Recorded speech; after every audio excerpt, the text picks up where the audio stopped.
Let's try that all again.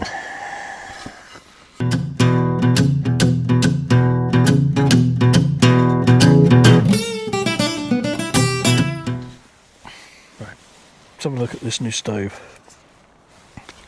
Now I have already got a Twig stove, but it's a stainless steel one, or at least a steel one. So it's very heavy. This one is a Boundless Voyage, and it's titanium. So what do we get in the pack? We get a very small fireproof mat. We'll see how that goes. This base, cartridge base, I guess, and you'll see in a second why that's important. Little grill piece, not grill, base for the ash to sit on top of. And the little stove is just a fold out stove, like so. And then I'm assuming this goes in here, which I will move down and do that again in a second.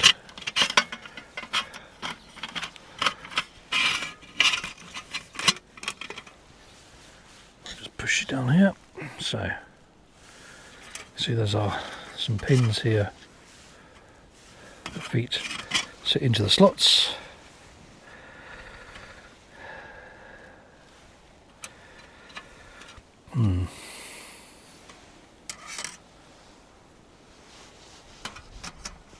Oh, I was right. It is a little grill top. But yeah, okay, we'll leave that off. It also comes with 4 little pot rests, I guess. They just sit on there, I assume. There we go.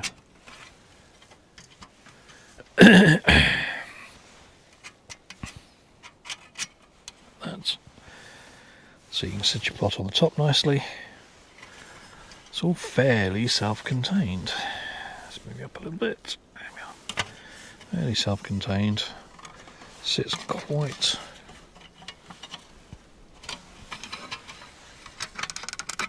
there we are. Okay. So you've got 4 pins that go into the slots, and the ends also go into the slots. That's quite good. It makes it pretty stable, if I'm honest. That's pretty good. Now, because it's a fully titanium one, it's quite lightweight. I'm sure there's lighter, but this is fairly lightweight. Let's put that down on the mat. And we'll just put some bits away. We'll put these back away in the pouch. I don't need more than those. And in the main pouch,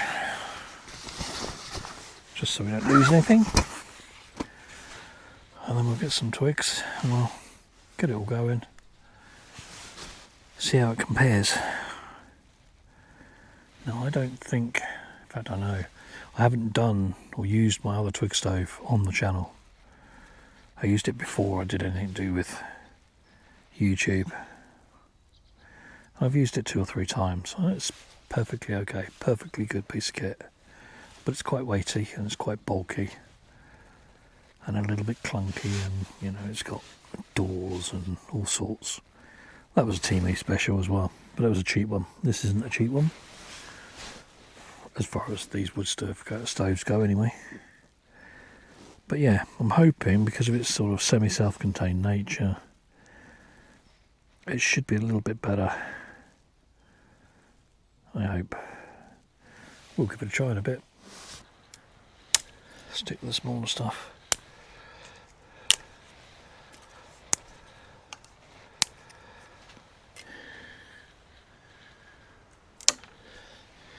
I think I've seen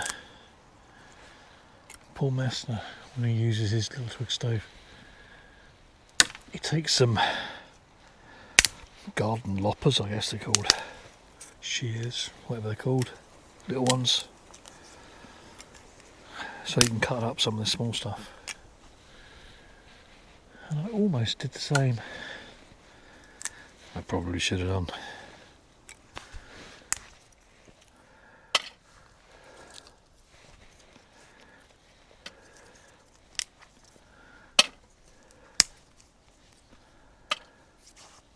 Let's see what we can get.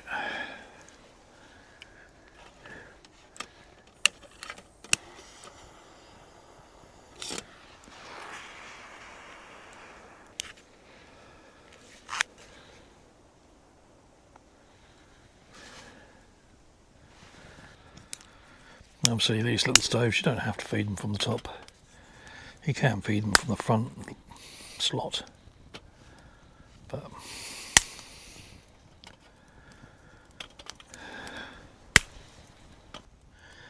nice little bit of warmth. Not too much. It's not really about the warmth.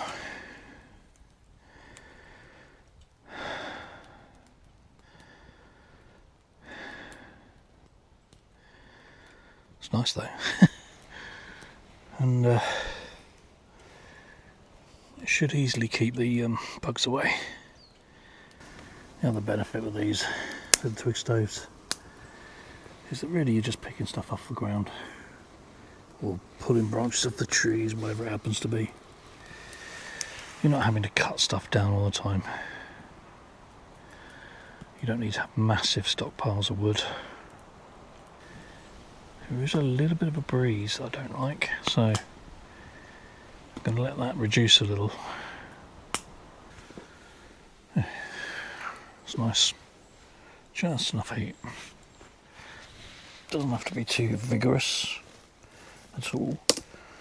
Well, it's certainly keeping the bugs away.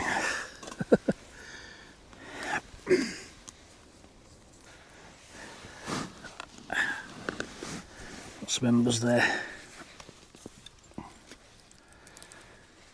It's too early for cooking.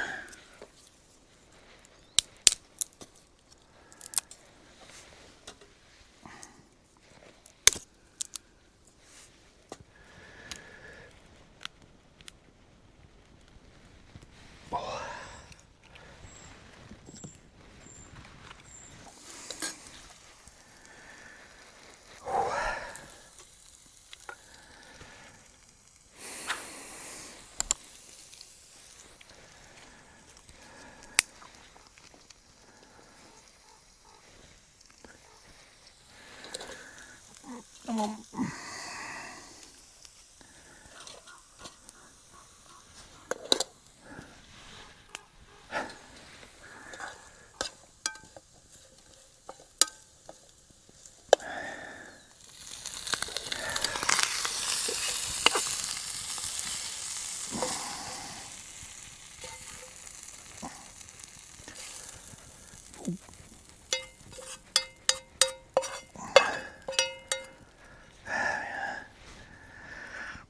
Lost a bit there. Could probably do with adding some, maybe some cheese or something, maybe.